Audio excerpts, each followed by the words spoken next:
Imana yarakoze kongera kuduha nyamugari yacu muzi ibihe byiza twagiye tugirira hano. None rero Imana yarongeye iratwibuka. Mwanyera icyubahiro se? Haleluya, haleluya. Reka maze nshima Imana, dufite ishimwe y'umuryango wacu. Imana yadukoreye ibikomeye. Iyi korona mureba bavuga ko yazanye ibintu byinshi bibi kandi nibyo koko, ariko hari n'ibindi byinshi byiza yazanye. Ngende umugabo wo kubihamya ko muri korona nibwo Imana yakoze igikomeye mu muryango wacu, gikomeye ahantu hose njya tuzagenda tukivuga. Uti ni igiki? Ntabwo ari uko yaduhaye ibyo kurya gusa, ahubwo Yesu yadukoreye ibintu bikomeye muri ya korona ya mbere. Twari dufite umwana w'umuhungu, murabona dufite abana 5. Uwo muhungu niwe mukuru mu bahungu, yari yaranze gukizwa. Twaramubwirije ibya Yesu, yarabiciye amazi bimwe bavuga, nyine yagera mu rugo tukagira ngo ni umwana wo mu barokore arakijijwe akifata neza, ariko yagera hanze akabica bigacika. Twagera tugeze rero tubwira Yesu tuti koko tube turi abakozi bawe, murabona igihe mvugiye ubutumwa n'igihe kirekire cyane. Nagiye mbwiriza abantu benshi bagakizwa kugira ngo abana banjye baba barastamani. Nta byanezeza se? Ntabwo byanezeza.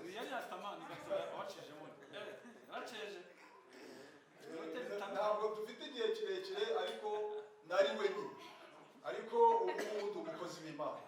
Ibintu byose Yesu arabikora. Haleluya, haleluya. No guhindura arahindura. Rero uwo musore yari afite akazi yari igihara, hanyuma yari yaragiye gukora yo muri ya korona ya mbere. Tugiye twumva muri yaguma mu rugo, telefone irahamagara. Ahamagara nyina, dore ko abasore bakunda abantu. Ahamagara rero nyina yitabye, yumva umusore arimo gutabaza avuga ati mama ndapfuye, murabeho mumbabarira ibyaha nakoze byose.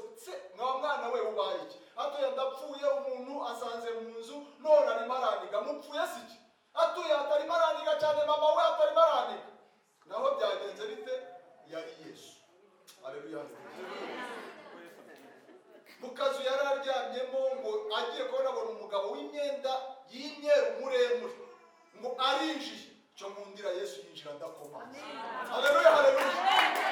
Nishakira inzira. Yatubwiye ati nta kindi cyari kirimo, ni amacupa ya wisiki n'amacupa ya kanyanga. Ati ngiye mu by'ukuri yaranize, numva umwuka ugiye guhera. Nshuti yawe ntuzarindire ko Yesu akuniga. Yesu aranigana. Twari twaramubwiye yaranze.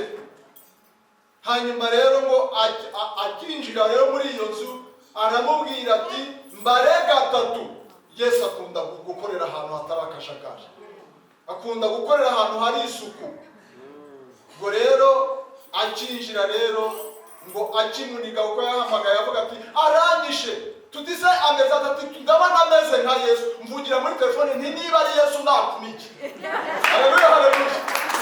Ntuzategereze ko Yesu akumiki, ahubwo uzemere hakika. Turashima Imana rero mu magambo avunaguye.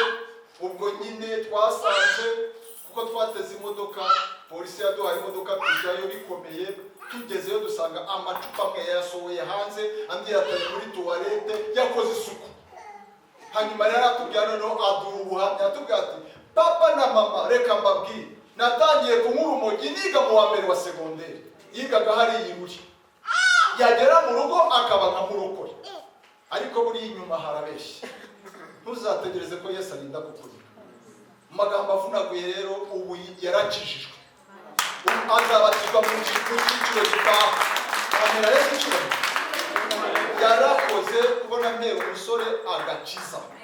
Yari yarananiye. Uyu munsi nawe urashoboka. Haleluya, haleluya. Reka mvuge ijambo rito nyuma y'iri shimwe, kuko ibintu naje mfite numvishe nabihinduye. Kandi nabihinduye igihe abaririmbyi baririmbaga indirimbo ivuga ngo n'umugabo Yesu n'umugabo. Haleluya, haleluya. Nibwo Yesu yampaye message nshyashya. Baririmbye ngo n'umugabo Yesu n'umugabo. Mbona hano hinjiye umugabo w'imyenda miremire yabyina. Nkabona arabyina kandi ijambo ndi busome yari yambaye imyenda y'imyeru, nibyo byari byanditseho. Haleluya. Yankunda Yesu rero. Yesu agira neza. Nuko arabyina, ariko akabyina mu buryo butatu.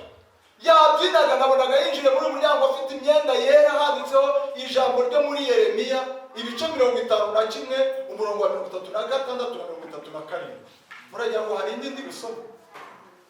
Yamfashije uwo mugabo uko abyina rero akajya agira ati Kristo hejuru yarangiza akagira ati hanyuma yongeye kwitera hejuru abyine yabyina akagira ati burya byitwa muke babyitwa mugira kuvumbura no kuvungagura no guhonyora. Hanyuma yongeye kubyina arabyina agira ati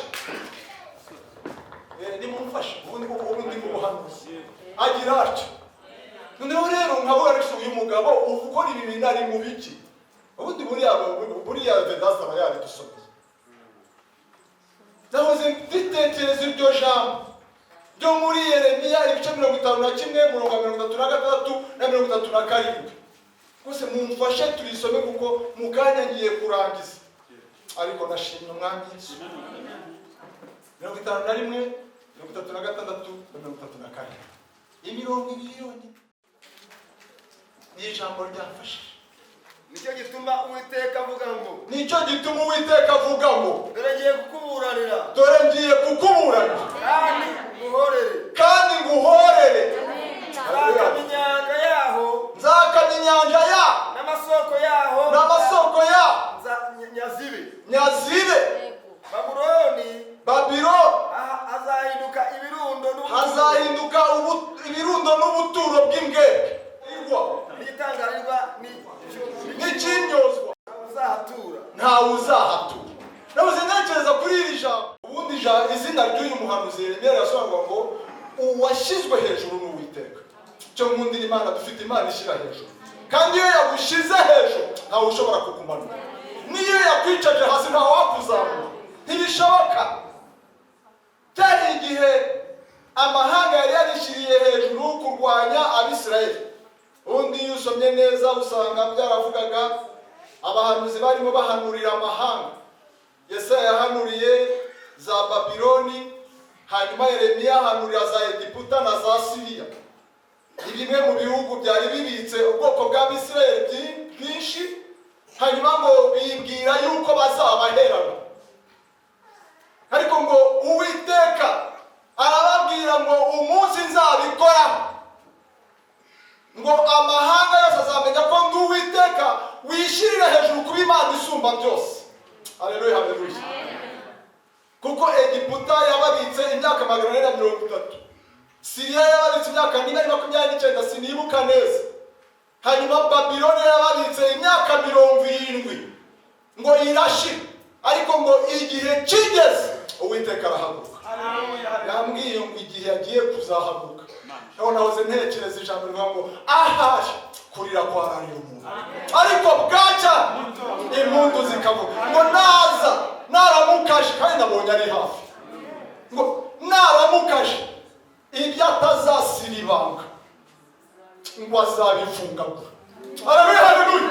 Ibyo atazafungagura azabikaraba kandi ari mu nzira. Haleluya, haleluya.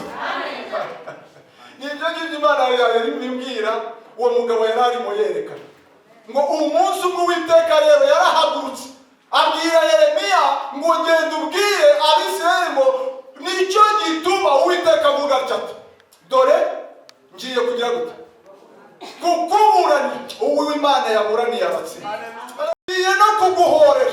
Dufite Imana ihora. Icecekere byihorere, wivuga amagambo menshi ageze ku rugi, kandi naguhorera byose bizatungana neza. Imana yahoze imbwira ngo mbwire uyu mudamu, nabona uwo muntu amuri imbere amubwira ngo mfasha kugira gutya, ariko madamu wamfashije. Kuko yambwiye ngo n'ibitimbagura bimeze nk'inzitirizo ngo azabivungagura. Haleluya, haleluya. Oya, humura.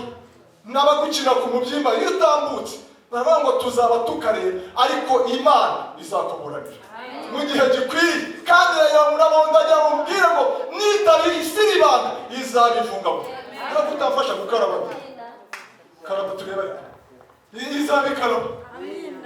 Niba itarabivungagura izabikaraba, kuko ari akanwa k'Uwiteka. Nta kindi jambo cy'Imana. Urakoze cyane, Yesu abahe umugisha.